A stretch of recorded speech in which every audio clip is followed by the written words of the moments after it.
आज की इस वीडियो में हम डिस्कस करेंगे इंग्लिश के 10 ऐसे फ्रेजेस जो आप अपनी डेली लाइफ में यूज़ कर सकते हैं। इसमें से कुछ फ्रेजेस आप लोगों ने कहीं पढ़े होंगे या सुने होंगे और इस्तेमाल भी किए होंगे, और कुछ ऐसे फ्रेजेस होंगे जो आप पहली बार पढ़ रहे होंगे।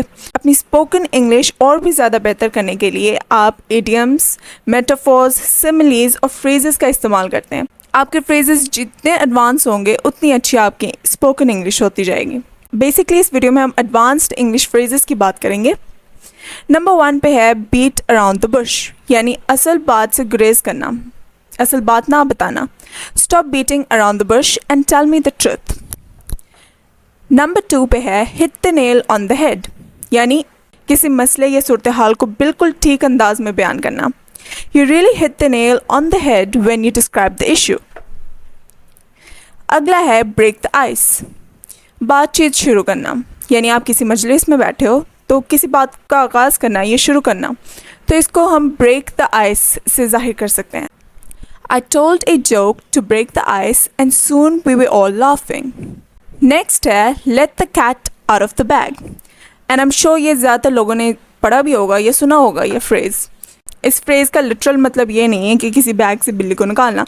बेसिकली इस फ्रेज़ का मतलब है किसी राज को जाहिर करना या अफशा करना। अब इसकी एग्जाम्पल देखते हैं।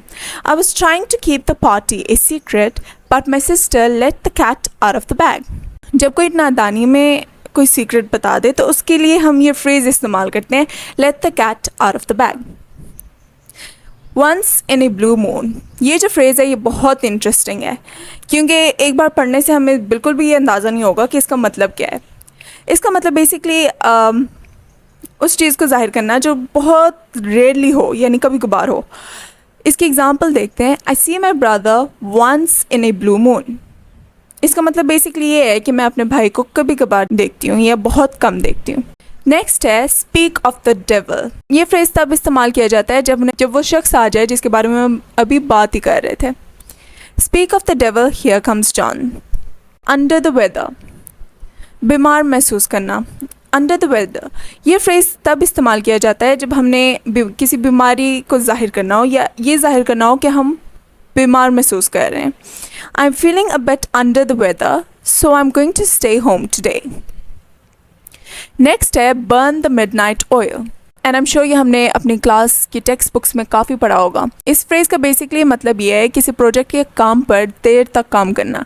आई have to burn the midnight oil to finish my report on time. Next है cry over spilt milk. Cry over spilt milk ये बहुत ही ज़्यादा कॉमन फ्रेज़ है और ये बेसिकली पछतावे को जाहिर करने के लिए इस्तेमाल किया जाता है। There is no point crying over spilt milk, let's just move on and try to fix the situation.